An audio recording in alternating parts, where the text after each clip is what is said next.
네, 이 시간 하나님 말씀 함께 나누겠습니다. 우리 다 함께 자리에 일어나셔서 골로새서 1장 24절부터 29절까지 말씀 교독하시겠습니다. 신약 성경 303페이지 골로새서 1장 24절부터 29절까지 하나님 말씀 함께 읽도록 하겠습니다. 제가 먼저 24절 읽겠습니다. 네, 읽겠습니다. 나는 이제 너희를 위해 내가 고난 당하는 것을 기뻐하고 그리스도의 고난들 뒤에 있는 것을 그분의 몸 곧 교회를 위해 내 육체 안에 채우노라.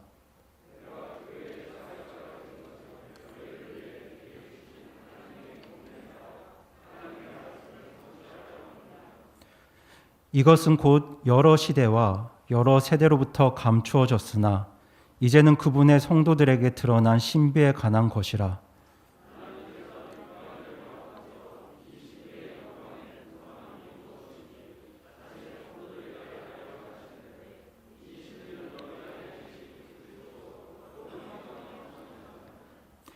우리가 그분을 선포하며 각 사람에게 경고하고 모든 지혜로 각 사람을 가르침은 우리가 각 사람을 그리스도 예수님 안에서 완전한 자로 드리고자 함이니라. 이 일을 위해 나도 내 속에서 강력하게 일하시는 그분의 활동에 따라 싸우며 수고하노라. 아멘. 이 시간 말씀을 위해서 함께 기도하시겠습니다. 살아계신 하나님 아버지, 주님의 작은 종 하나님 말씀 대언합니다. 하나님 말씀 전할 때 성령 하나님께서 저의 입술을 주장해 주시옵소서. 그리고 또 말씀을 듣는 우리 성도님들의 마음 하나님께서 주장해 주시고 또 하나님 말씀 깨닫고 말씀에 순종하는 귀한 역사 있도록 주님 도와주시옵소서. 특별히 오늘 말씀을 통해서 예수님께서 교회를 귀하게 여기시는 것처럼 그리고 수많은 하나님의 사람들이 교회를 귀하게 여겼던 것처럼 우리 교회 모든 성도분들 역시 우리 주님의 교회를 아주 귀하게 여기는 그 마음을, 그 사모함을 우리 모두에게 허락해 주시옵소서. 전해지는 말씀을 주님께 의뢰할 때 이 모든 말씀 우리 주 예수 그리스도 이름으로 기도드립니다. 아멘. 네, 자리에 앉으시겠습니다. 저는 오늘 골로새서 1장 24절에서 29절을 본문으로 교회를 향한 세 가지 태도라는 제목의 하나님 말씀 나누겠습니다. 설교 제목이 교회를 향한 태도인데요. 제가 이렇게 제목을 정한 것은 사실 오늘날 세상이 그리고 사람들의 교회를 향한 자세와 태도가 그렇게 좋지 않기 때문입니다. 코로나 이전에도 한국 교회에 대한 신뢰도는 낮은 편이었지만 코로나를 기점으로 해서 세상의 교회를 향한 태도는 더 나빠진 것이 사실입니다. 그런데 불신자들만 그런 것이 아닙니다. 소위 크리스천이라고 불리는 사람들도 그리스도인이라는 정체성을 가지고 있는 사람들도 더 이상 교회를 귀하게 여기지 않는 그런 시대를 우리는 살아가고 있습니다. 오늘날 대한민국 안에는 하나님은 소중하게 여기지만 신앙은 귀하게 여기지만 더 이상 교회는 소중히 여기지 않는 그런 그리스도인들이 적지 않습니다. 굳이 교회가 아니더라도 그리스도인으로서 제대로 살 수 있는 길을 다른 방법으로 찾을 수 있다고 생각합니다. 물론 유튜브나 인터넷에 수많은 설교와 가르침이 넘쳐나기 때문에 그런 생각을 할 수도 있겠죠. 하지만 여러분, 교회는 우리 예수님의 교회는 정말 귀한 곳입니다. 여러분이 교회를 어떻게 보시고 교회를 어떻게 느끼시는지는 잘 모르겠지만 교회는 세상의 그 어떤 조직과도 비견될 수 없는 가장 귀하고 소중한 곳입니다. 그 이유가 무엇이겠습니까? 바로 이 교회가 예수님께서 세우신 곳이고 예수님께서 다스리시는 곳이기 때문입니다. 그래서 교회가 정말 귀한 곳입니다. 때문에 예수님의 은혜로 구원받은 우리들은 마땅히 우리 주님의 교회를 아주 소중하게 귀하게 여겨야 합니다. 사실 구원받아서 제대로 된 믿음을 가지고 말씀으로 제대로 가르침을 받고 그렇게 정말 예수님을 귀하게 여기는 사람들은 대부분이 다 교회를 귀하게 여깁니다. 구원받았다고 하면서도 교회를 귀하게 여기지 않는다면 사실 저는 그 이유가 둘 중에 하나라고 생각합니다. 첫 번째는 제대로 된 믿음이 무엇인지 성경 말씀으로 잘 가르침을 받지 못했거나 아니면 그분이 예수님을 귀하게 여기지 않기 때문에 그 두 가지 이유 때문에 저는 구원받은 성도들이 교회를 귀하게 여기지 않는다고 생각합니다.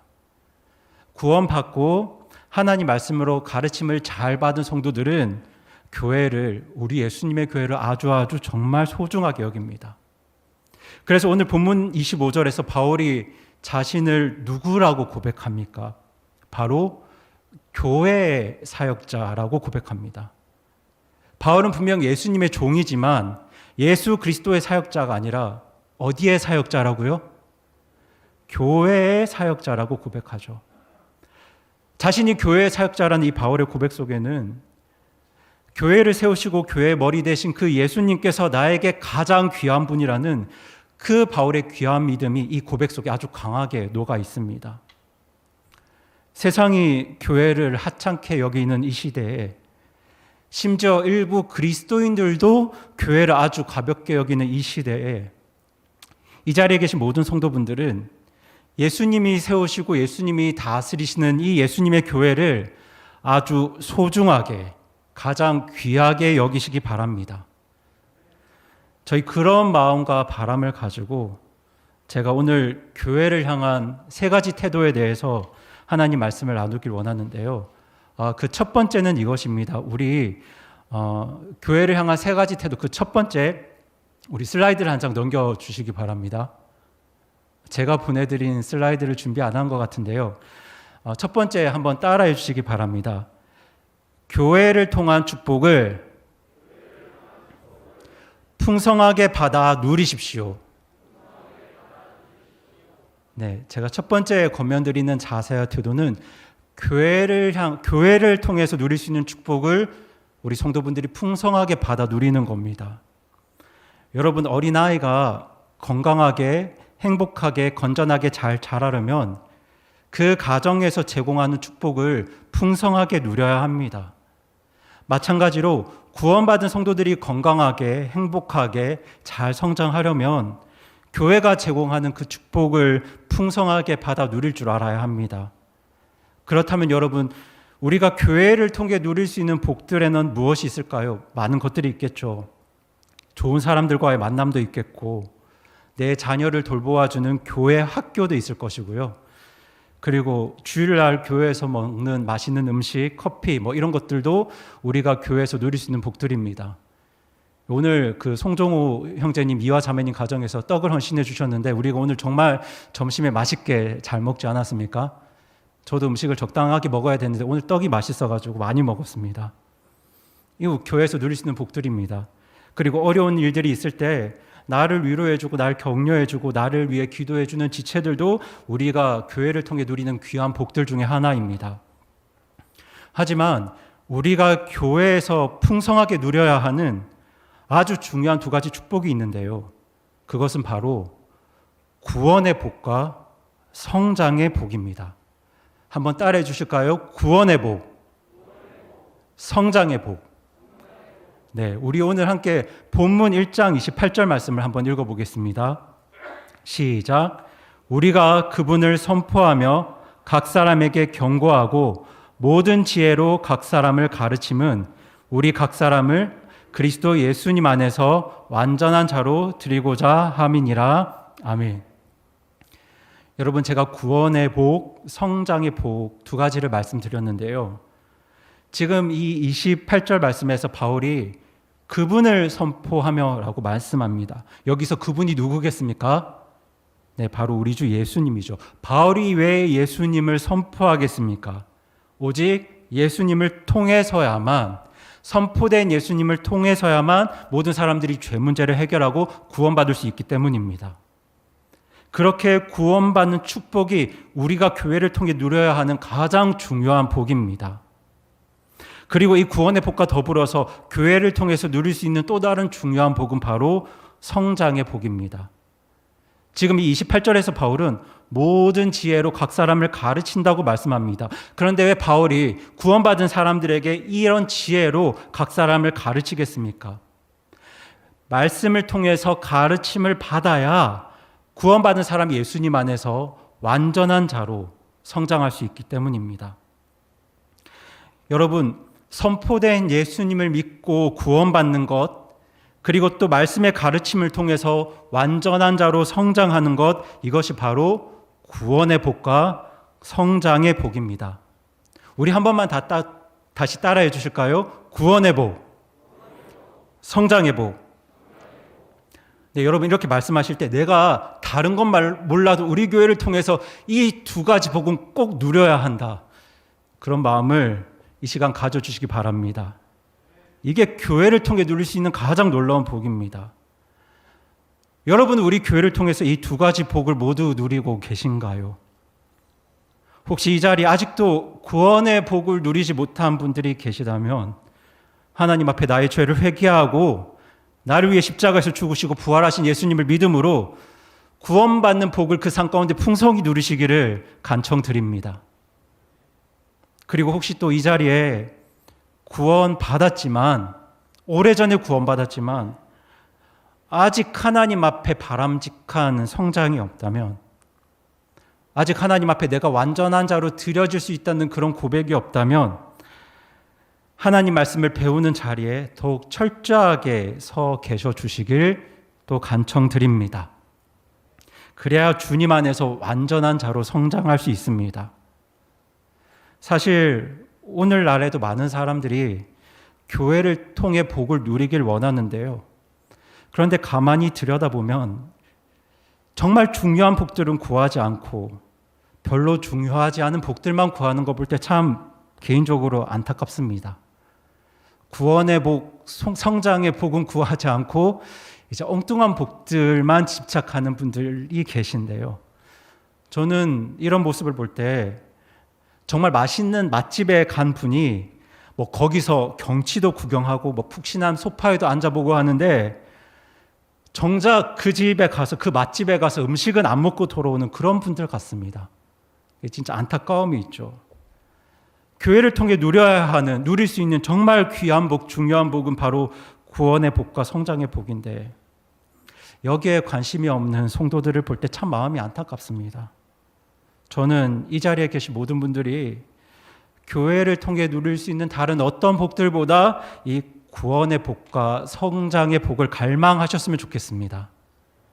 먼저 내가 구원받고 구원의 확신을 가지는 것, 그리고 내가 구원받았다면 내 가족과 내 자녀와 내 친구와 내 지인들이 구원받는 것, 그리고 그렇게 구원받은 분들이 말씀의 가르침을 따라 장성하게 완전한 자로 자라가는 복, 정말 단단한 주님의 말씀과 명령까지 소화할 수 있는 그렇게 완전한 자로 세워져 가는 것, 이 구원의 복과 성장의 복이 성도가 교회를 통해 누릴 수 있는 가장 귀한 복이라고 저는 확신합니다. 이 자리에 계신 성도 여러분, 만약 여러분도 이 두 가지 복을 풍성하게 누리길 원하신다면 옆에 분에게 이렇게 말씀해 주세요. 구원의 복과 성장의 복을 누립시다. 네, 정말 이 고백처럼 구원의 복과 성장의 복을 누리시길 바랍니다. 여러분 고백처럼 우리 교회를 통해서 구원의 복과 성장의 복을 풍성히 누리는 저와 여러분 하나님의 자녀들 되시기를 간절히 바랍니다. 그리고 두 번째 나눌 것은요, 우리 다음 슬라이드 읽어보겠습니다. 우리 굵은 글씨 같이 읽겠습니다. 시작. 교회를 섬기는 일꾼이 되십시오. 여러분 가정에서 자라는 자녀들은 대개 두 가지 유형으로 성장합니다. 하나는 안타깝지만 언제까지나 부모에게서 받기만 하는 그런 자녀들이 있습니다. 이런 자녀들은 아무리 나이가 들어도 부모의 돌봄과 공급이 없으면 제대로 살 수 없는 자녀들입니다. 하지만 반면에 커가면서 부모의 짐을 나누어지거나 혹은 부모가 맡겨준 책임을 잘 감당하는 그런 자녀들도 있습니다. 이런 측면에서 우리는 나이가 40, 50이 되어도 여전히 부모로부터 받기만을 바라면서 부모의 돌봄 아래 있는 자녀들을 어른이라고 하진 않습니다. 그런데 안타깝게도 교회 안에도 그렇게 늘 받기만을 바라는 사람들이 있습니다. 교회에서 인사 받기만을 바라고 대접 받기만을 바라고 누군가 나를 대우해 주기만을 바라는, 그렇게 받기만을 바라는 성도들도 적지 않습니다. 그렇게 교회에서 받기만을 기대하면서 수동적인 태도로 머물러 있는 그리스도인은 아직 제대로 성장하지 못한 사람입니다. 이런 분은 교회의 구경꾼이지 아직 교회 일꾼이나 교회의 사역자는 아닙니다. 물론 구원받은 모든 사람들이 처음부터 교회의 일꾼이 되는 건 아닙니다. 구원받은 우리들이 처음 교회에 더해졌을 때 우리는 구원의 기쁨을 누리면서 말씀으로 잘 성장해야 합니다. 그렇게 말씀의 가르침을 따라서 성장하면서 우리는 교회에서 더 이상 구경꾼이 아니라, 관객이 아니라 교회의 일꾼이 되어야 합니다. 교회의 사역자가 되어야 합니다.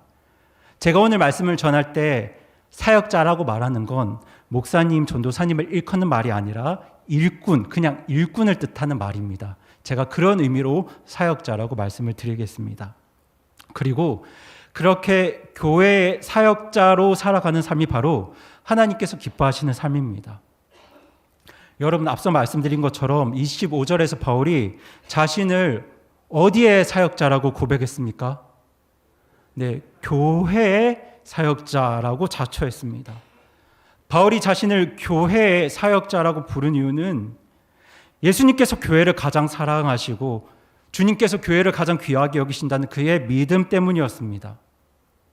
만약 오늘 여러분에게도 바울처럼 우리 주님께서 교회를 정말 사랑하시고 우리 예수님이 교회를 정말 귀하게 여기신다는 그 믿음이 있다면 바울과 같은 교회의 일꾼이 되어 주십시오.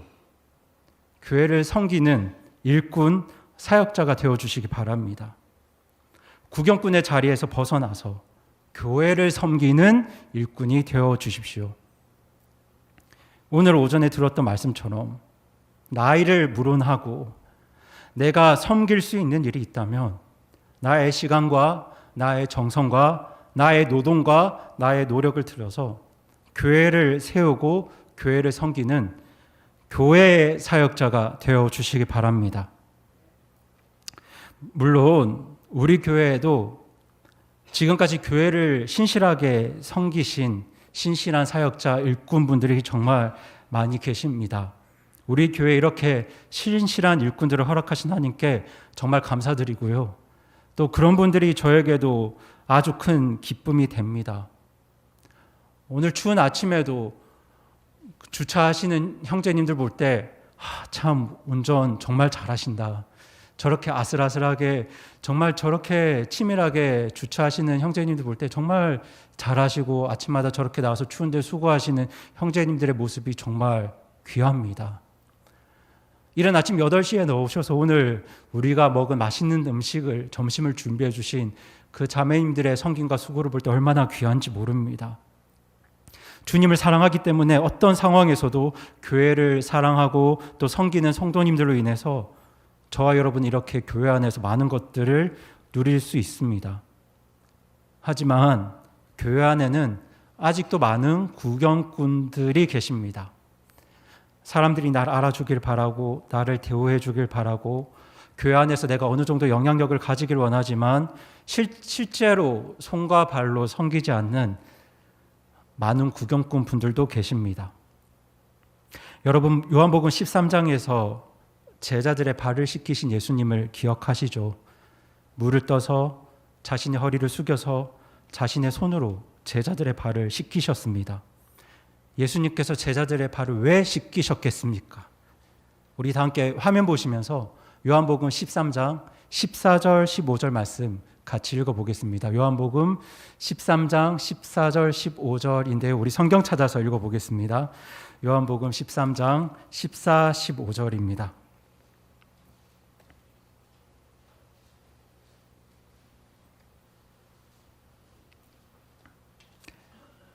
네, 같이 읽겠습니다. 시작.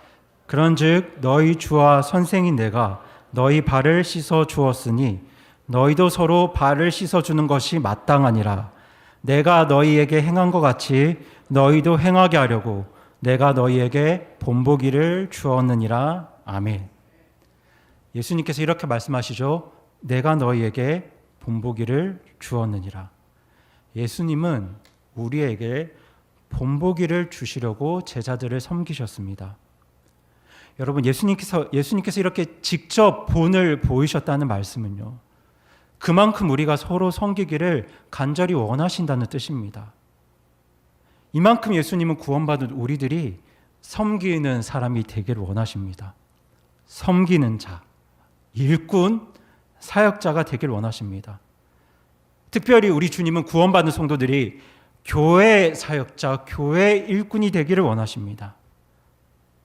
그래서 제가 오늘 말씀으로 간청드립니다. 혹시 이 자리에 아직 교회 안에서 구경꾼의 자리에, 관객의 자리에 머물러 계신 분들이 있다면 교회 사역자, 교회 일꾼이 되어주시기 바랍니다. 작은 일이라도 교회를 섬길 수 있는 일이 있다면, 지체들을 섬길 수 있는 일이 있다면 최선을 다해 섬겨주시기 바랍니다. 올해부터 우리 형제님들이 식당 설거지를 하시는데요, 참 감사드립니다. 특별히 50대, 60대 우리 형제님들이 설거지 하시는 모습을 보면 정말 감사하고 어떻게 해야 될지 모르겠고 죄송하고 또 도전도 됩니다. 그런데 또 어떤 부서를 보면요, 설거지를 하시는 분들만 하시더라고요.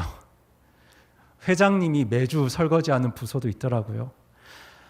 여러분, 설거지라도 자기 차례가 정해지면 최선을 다해서 그 일을 섬겨주시기 바랍니다.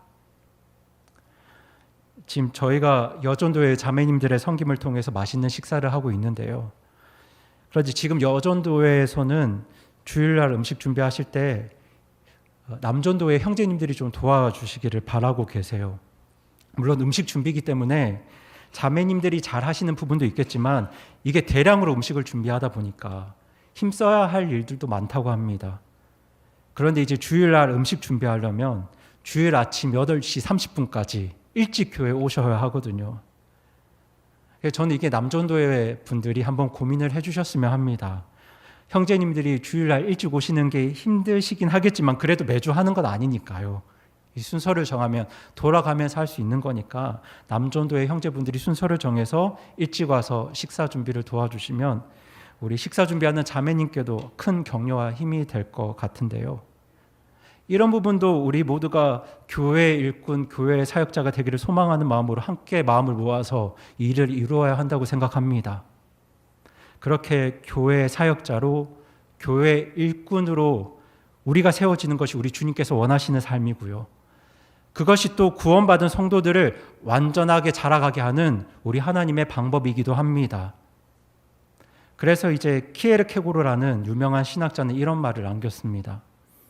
현대교회의 무기력은 교회 안에 많은 성도들이 관객의 상태에 머물러 있기 때문이다 라는 말을 남겼는데요. 이 말처럼 교회 안에 많은 성도들이 구경꾼의 자리에 서 있을 때, 관객의 자리에 서 있을 때 우리 주님의 교회는 무기력해집니다. 하지만 우리 모두가 작은 것 하나라도 교회를 섬기는 일꾼이 되고자 한다면 하나님은 그 작은 섬김을 통해서 우리 교회를 귀하게 사용하실 것이고 저와 여러분의 삶에도 크고 놀라운 복을 부어주실 거라고 저는 확신합니다. 우리가 이런 믿음 가지고 이런 마음 가지고 또 옆에 분에게 이렇게 말씀해 주셨으면 좋겠습니다. 교회 일꾼이 됩시다. 네, 이렇게도 말씀해 주세요. 교회 사역자가 됩시다. 네, 방금 우리가 한 고백처럼 내년에는, 아니 오늘부터라도 우리 각자가 신실한 교회 일꾼, 교회 사역자가 되도록 함께 마음을 모아서 힘써 주시기 바랍니다. 네, 그리고 우리가 세 번째로 나눌 것은 우리 세 번째 큰 글자 같이 읽어보겠습니다. 시작. 교회를 위해 고난도 받을 수 있어야 합니다. 여러분, 교회 일꾼들 중에서도 충성된 일꾼과 피상적인 일꾼이 있습니다. 충성이라는 말의 뜻은 잘 아실 테고요. 이제 피상적이라는 말은 본질은 추구하지 않고 겉으로 드러나 보이는 현상에만 집중하는 걸 피상적이라고 합니다. 그렇게 교회 안에는 충성된 일꾼과 피상적인 일꾼이 있는데요. 그렇다면 충성된 일꾼은 어떤 사람일까요? 주님을 위한 일을 하는 도중에 큰 어려움과 고난과 시험을 만나더라도 이것을 극복하고 끝까지 맡겨진 일에 신실한 분들을 우리는 충성된 일꾼이라고 합니다. 그렇다면 피상적 일꾼은 어떤 분들일까요? 처음에는 교회를 섬기는 일에 의욕을 가지고 도전합니다. 하지만 힘들고 어려운 일을 만났을 때 금방 그 일을 포기하거나 그만두는 사람을 바로 피상적인 일꾼이라고 합니다. 여러분, 우리가 교회 사역자, 교회 일꾼이 되려고 할 때 우리는 피상적인 일꾼이 아니라 충성된 일꾼이 되어야 합니다. 그런데 그렇게 피상적인 일꾼과 충성된 일꾼을 가늠하는 그 기준이 무엇이냐면 바로 이 고난입니다. 이 고난에 대한 반응이 바로 충성된 일꾼과 피상적인 일꾼을 가르는 아주 중요한 기준이 됩니다. 여러분, 사실 교회 일뿐만 아니라 일이기 때문에, 사역이기 때문에 세상 모든 일에는 고난과 어려움이 있습니다. 고난과 어려움이 없는 일은 없습니다. 때문에 마찬가지로 교회 사역에도 고난과 어려움이 있습니다. 갈등이 있습니다. 사실 저도 저의 연약함을 고백하자면 제 가끔 마음속에 이런 계산이 설 때가 있습니다.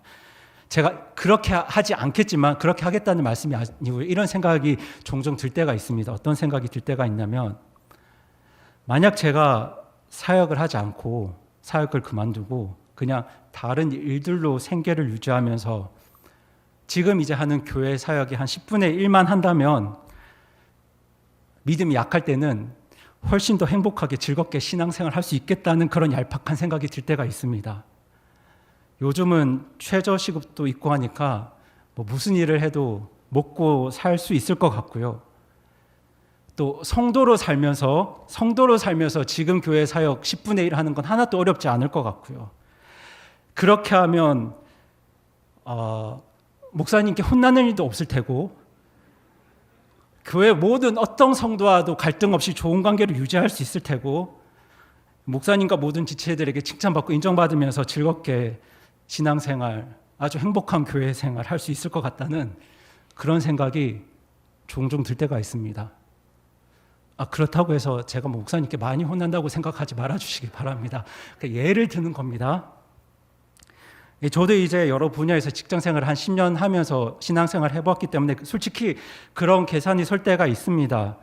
물론 세상에서 돈을 버는 게 쉽지는 않겠지만 그래도 지금보다 좀 덜 힘들지 않을까, 지금보다 좀 낫지 않을까, 차라리 그냥 세상에서 힘들고 교회에서는 좀 마음 편한 게 좋지 않을까라는 생각이 저의 믿음이 약해질 때 종종 듭니다. 요즘에는 목사로 산다고 해서 사람들이 더 알아주는 것도 아니고요. 교회 사역을 하기 때문에 성도일 때는 감당하지 않아도 될 관계 어려움이나 아니면 재정적인 어려움이나 사람들 사이의 갈등들이 있습니다. 이건 사실 저만 그런 게 아니라 지금까지 하나님의 일을 했던 모든 하나님의 종들, 목사님들, 전도사님들, 사역자들도 그랬고요. 심지어 사도 바울도 그랬습니다. 사도 바울도 하나님의 일을 하는 것 때문에 얼마나 많은 비난을 받고 고통을 당했습니까? 차라리 그냥 성도로 살면서 복음 전하고 주말에 교회 사역들 열심히 돕고 주중에 다른 일로 돈 벌고 살면 더 평안하고 행복하게 살지 않을까라는 그런 생각이 들 때가 있는 건 사실입니다. 하지만 그럼에도 불구하고 저는 그렇게 살길 원치 않습니다. 욕을 먹거나 비난을 받아야 하는 상황이 생기더라도 저는 끝까지 충성된 주님의 일꾼으로, 교회의 사역자로 주님의 부르심을 따라서 평생 살기를 원합니다. 이처럼 제가 충성된 주님의 일꾼으로 끝까지 남길 소망하는 이유는요, 교회의 머리 대신 그리고 나를 구원하신 우리 주 예수님이 세상에서 가장 귀한 분이기 때문입니다. 그리고 그 예수님이 이 교회를 사랑하시기 때문입니다. 그런데 놀라운 것은요, 교회 사역을 통해서 고난과 어려움을 당하면 당할수록 이것도 제가 말씀을 잘 드려야 하는데요, 그렇다고 제가 우리 교회를 통해서 그렇게 많은 고난과 어려움을 받는다는 이야기는 아닙니다. 여러분, 교회 사역을 통해서 고난과 어려움을 당하면 당할수록 더 예수님과 교회를 향한 사랑이 깊어지는 제 자신을 발견합니다. 고난 받을수록 이상하게 사랑이 깊어집니다. 그래서 저는 고난이 결코 사랑의 방해 요인이 될 수 없다고 믿습니다. 근데 정말 그렇지 않습니까? 여러분, 어머니가 겪는 출산의 고통이 자녀를 향한 사랑을 막지 못합니다. 자녀를 양육하면서 당하는 그 어려움이 자녀를 향한 그 사랑을 방해하지 못합니다. 오히려 어머니는 자녀를 낳고 양육하는 과정에서 겪는 그 고난 때문에 자녀를 더 깊이 사랑하게 됩니다. 출산의 수고와 그 고통 때문에 자녀를 더 사랑하고 자녀를 더 귀하게 여기게 됩니다. 이런 것들을 볼 때 제 개인적으로 오늘날 많은 성도들이 교회를 사랑하지 못하는 가장 큰 이유는 교회를 위한 진정한 고난의 경험이 없기 때문이라고 저는 생각합니다. 여러분, 큰 일이든 작은 일이든 교회를 위한 섬김과 수고 속에는 반드시 고난이 있습니다. 어려움이 있습니다. 하지만 정말 여러분이 우리 주님을 사랑하신다면, 정말 여러분이 우리 주님의 교회를 사랑하신다면 그 고난까지 기꺼이 감당하는 교회의 충성된 사역자, 교회의 신실한 일꾼이 되어주시기 바랍니다. 그래서 바울이 어떻게 고백합니까? 우리 다 함께 골로새서 1장 24절 말씀 함께 읽겠습니다. 오늘 본문 1장 24절 말씀입니다. 시작. 나는 이제 너희를 위해 내가 고난당하는 것을 기뻐하고 그리스도의 고난들 뒤에 있는 것을 그분의 몸 곧 교회를 위해 내 육체 안에 채우노라. 아멘. 여러분, 이 말씀처럼 우리 주 예수 그리스도의 몸 곧 교회를 위해 고난당하는 것 기뻐하고 그 고난을 기꺼이 감당하는 그런 저와 여러분 되기를 원합니다. 그렇게 우리는 우리 주님의 충성된 육군이 되기를 간절히 소망하는 마음으로 우리 모두가 이렇게 또 고백했으면 좋겠는데요. 옆에 분에게 이렇게 말씀해 주세요. 충성된 일꾼이 됩시다. 그리고 한마디 더 부탁드립니다. 함께 고난을 감당합시다. 네, 감사합니다. 그렇게 주님의 일을 위해서, 교회를 위해서 기꺼이 고난과 어려움을 감당하는 충성된 일꾼이 되는 것, 그것이 바로 우리가 교회를 향해 가져야 할 세 번째 태도, 오늘 제가 말씀드리고픈 마지막 자세와 태도입니다. 여러분, 저는 오늘 골로새서 1장을 본문으로 성도들이 교회를 향해 가져야 되는 세 가지 태도에 대해서 말씀드렸습니다. 첫 번째는 교회를 통해서 복을 누려야 하는데요. 어떤 복과 어떤 복이었죠? 구원의 복과 성장의 복을 누리길 갈망하는 것이고요. 두 번째는 교회를 섬기는 일꾼이 되는 것입니다. 그리고 마지막은 고난도 기꺼이 감당하고 극복하는 교회의 충성된 일꾼이 되는 것입니다. 여러분, 교회를 향한 이 세 가지 마음과 결단을 품고 내가 올해 교회 생활을 어떻게 마무리해야 될지, 그리고 내년을 어떻게 준비할 것인가, 이 자리에 계신 모든 분들이 고민하고 기도해 주시기 바랍니다. 하나님께서 우리에게 주신 은사가 다 다르기 때문에 각자 섬기는 부분도 또 쓰임받는 부분도 다 다르겠지만 우리 모두가 교회를 통해서 복을 누리고 또 주님 앞에 교회를 섬기는 정말 신실하고 충성된 교회 일꾼, 교회 사역자가 될 때 하나님께서 저와 여러분을 축복하시고 또 우리 교회를 놀랍게 사용하실 줄로 저는 확신합니다. 그리고 무엇보다 이것을 통해서 저와 여러분, 그리고 아직 구원받지 못한 우리 주변의 많은 분들이 우리 교회를 통해서 구원의 복과 성장의 복을 누리도록 함께 힘써 주시고 또 마음을 모아서 간절히 기도해 주시기 바랍니다. 그렇게 우리 교회와 성도들이 하나님 앞에 귀하게 세워지기를 바라는 마음으로 설교를 마치겠습니다.